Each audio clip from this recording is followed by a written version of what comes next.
Hello, WREN community and WREN members. This is Iris Veneration from RE Invest Club reporting from the field.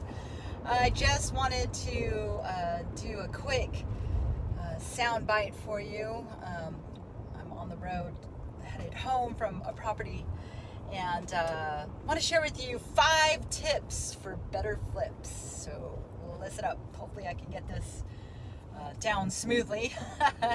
Anyway, tip number 1, 5 tips for better. I want you to understand the contractor trifecta. So I want you to imagine a triangle. Is that a triangle?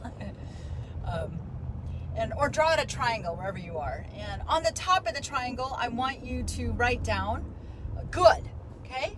And on the side of the triangle, I want you to write down fast. And on the other corner of the triangle, I want you to write down cheap. I call this the contractor trifecta. So most contractors are either good, fast, or cheap. And it would be a great thing, well, I should say typically what you're going to find is you get 2 out of the 3. Not that you couldn't find all 3 qualities in a good contractor.